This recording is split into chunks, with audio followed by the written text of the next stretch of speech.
Es momento de recibir, como cada semana, a Mariela Cigarán en esta columna de salud. Con esta música arrancamos porque hoy vamos a hablar de la musicoterapia. Bienvenida. Exactamente, ¿cómo estamos? Bienvenidos. Y se me quedó ahí el conductor escuchando, disfrutando a nuestra tremendo. invitada que se llama Claro. Alejandra Wolfar. Bienvenida. Bueno, Ella es la gracias a presidente de ustedes. la Asociación de Musicoterapia del Uruguay. Y hoy vamos a estar hablando de los beneficios de la música en los distintos momentos de nuestra vida. Y yo creo que vamos a arrancar desde ahí, desde la vida intrauterina, porque lo primero que escuchamos es la música que nos ofrecen nuestras madres a través de los latidos del corazón. ¿Arrancamos por ahí, te parece? Exactamente, me parece bárbaro.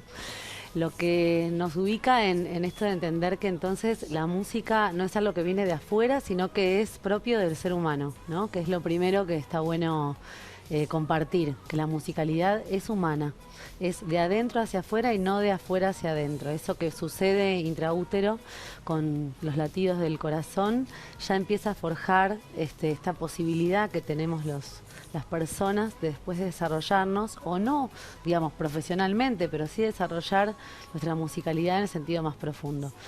Y es verdad, ese bebito que está ahí formándose, desarrollándose y formando todo lo que va a suceder después a lo largo de su vida y con su cuerpo y su mente, es a partir de la semana, entre la semana 20 y la semana 26, hay distintos estudios que hablan al respecto, ya tiene el oído totalmente conformado como para poder estar atento y conectado con el mundo, inclusive exterior al de su mamá. Te voy a hacer una pausa ahí porque esto es muy importante para que nos escuchen desde casa. A mí me gustaría saber qué escuchaban en tu casa, porque las madres y los papás y el entorno hacen mucho de nuestros gustos de adultos, ¿verdad? Contarnos que lo que se escucha y a qué distancia tendrían que estar aquellas madres que nos están escuchando en este momento de gestación y no sabemos el volumen, el estilo de música. ¿Seguimos con la vida cotidiana? ¿Cómo es?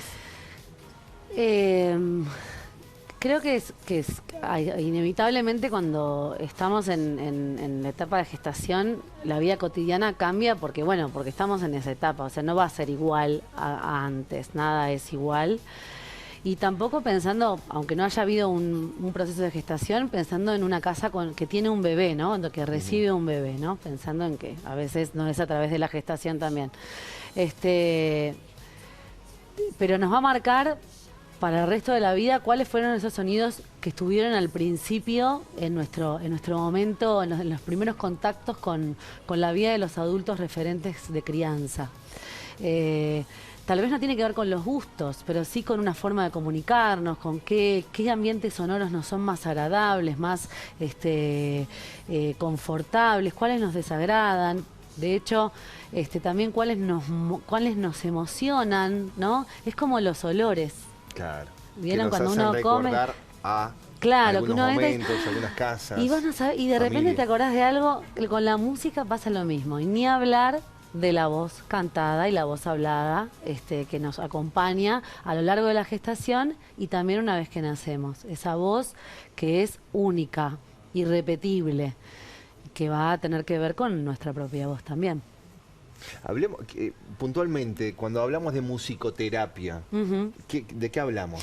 Bueno, hablamos de una carrera universitaria, que está bueno decirlo, que en Uruguay se imparte en el Instituto Universitario CEDIAP, pero que ya está en proceso hace unos años, la posibilidad de pensar que va a estar en la UDELAR como una carrera de interservicio entre medicina, psicología y la Universidad de las Artes. En el mundo, en la mayoría de los países, es una licenciatura, en algunos es una formación de posgrado. Esto lo aclaro por las dudas como primero, porque a veces se piensa que la musicoterapia es, gente que sabe de música y que, entonces hace algo terapéutico con la música. No.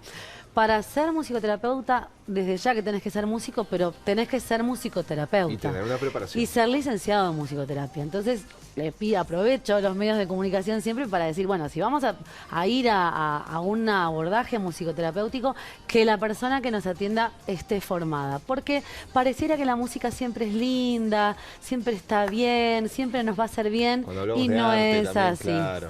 No es así porque en realidad para una persona que no está bien emocionalmente puede descompensarse muchísimo. O sea, puede ser lo que se habla la palabra por ahí es difícil, pero la iatrogenia, ¿no? Como iatrogénico usar determinadas músicas o generar determinados ambientes sonoros para una persona que no está en condiciones de estar sola o de estar con una persona que no sepa lo que va a suceder con esa persona. Ahí es muy importante lo que estás diciendo, porque nosotros sabemos que hay musicoterapia, un cartel por todos lados, los beneficios de la música, y nos encontramos a veces con las buenas intenciones, pero sin saber el desconocimiento de lo que podemos hacer si hablamos de terapia de la música. Exacto. Y acá vamos al lugar donde están las personas mayores. En los geriátricos generalmente vemos músicos que los acompañan, esa parte está todo bien, la parte de los jardines y está perfecto. Ahora yo lo voy a llevar al ámbito médico.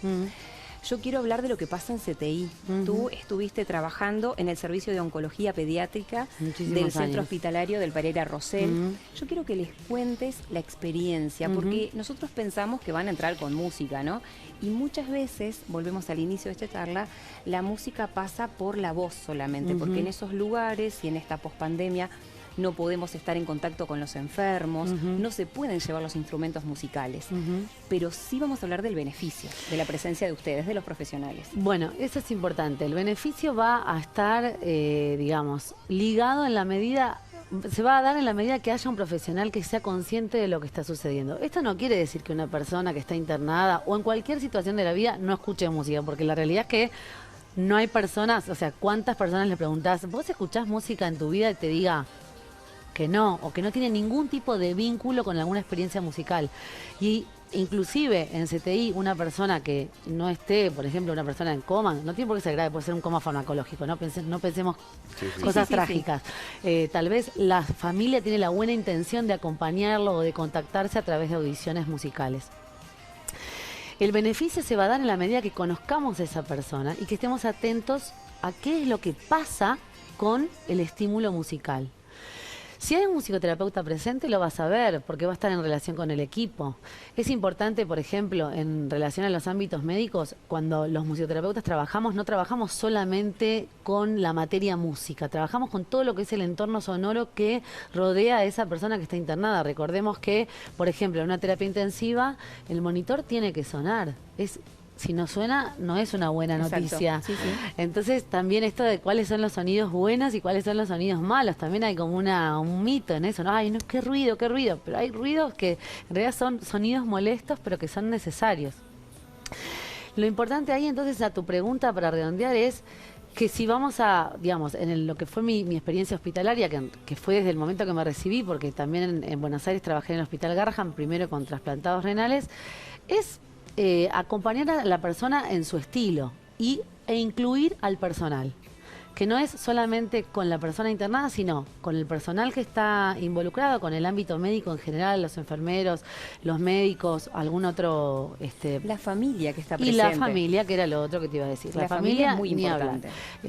Cualquiera sea la situación, sea una persona adulta mayor, sea un adulto, también tenés distintas situaciones de internaciones. A veces son cortitas, no tienen por qué ser una situación oncológica, que bueno, ahí tenés una cuestión más crónica, ¿no? Sí. ¿Y cómo es tu abordaje? Bueno, dependiendo un poco de las edades.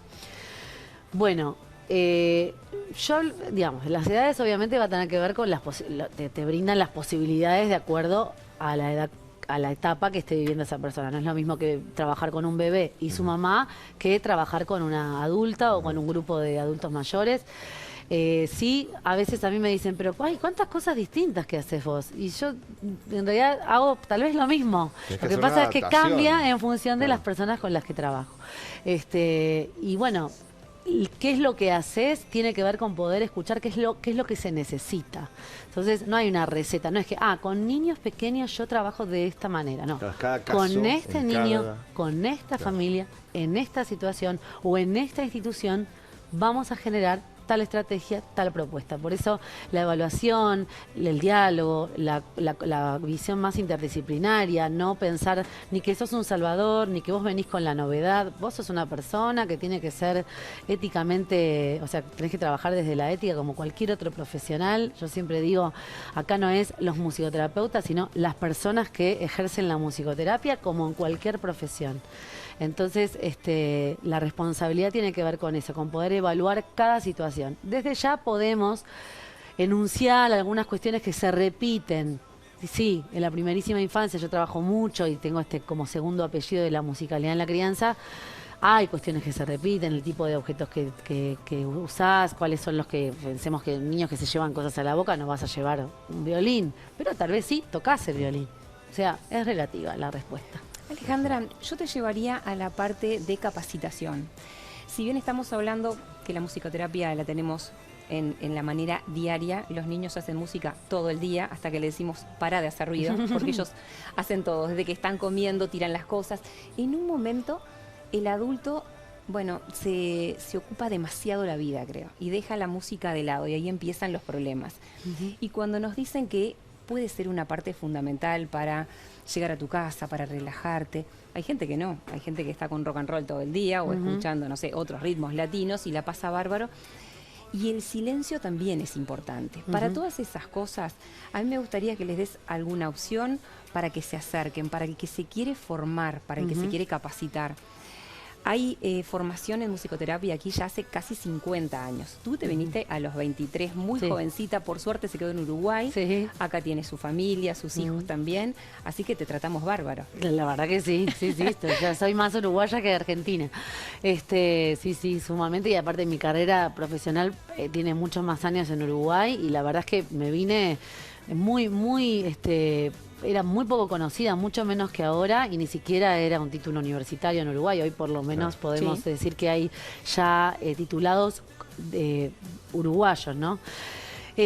Digamos, yo lo que puedo recomendar es, esto que vos dijiste me parece fundamental. Y retomo lo que dije antes. La música no siempre hace bien.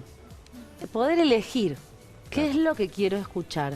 Porque ese entorno sonoro, hay un concepto que es el paisaje sonoro, a veces lo puedo diseñar y a veces no. Si yo estoy en la calle y hay un taladro, porque están arreglando la calle, y bueno, eso no lo puedo elegir. Pero lo que suena en mi casa, sí lo puedo elegir. Y va a afectar directamente a la forma de comunicarme con el que tengo al lado. Si está la tele prendida todo el tiempo, y probablemente el tono de voz sea un poco alto. ¿Qué pasa si la apagamos? No estoy diciendo que no vean la tele, y menos estando acá en BTV.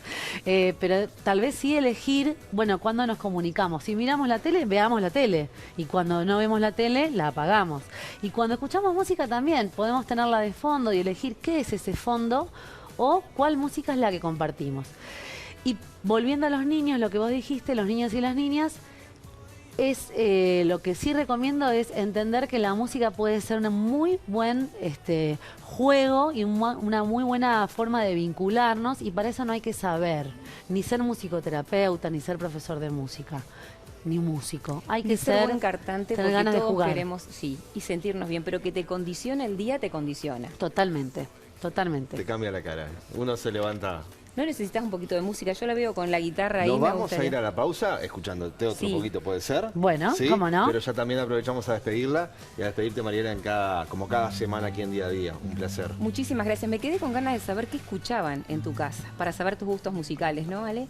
La verdad que es una linda pregunta. Ahí cuando te dicen, cuando te cuentan, te enterás de un montón de cosas. Ah, mirá, seguimos conversando en la tanda entonces y nos vamos escuchando esta buena música. Esta es una canción vieja que me parece que puede servir para lo que estuvimos hablando. Sí. ¿Lo personal lo decís por mí también? No, Mentira. vieja mía. Te quería poner en compromiso. Nos vamos a la pausa, tenemos mucho más Día a Día. Escuchen un poquito más. Tu voz como llena mi alma, tu voz con voz que me calma, así ando cuando canto, no me canso, soy canción, así ando cuando canto, no me canso, estoy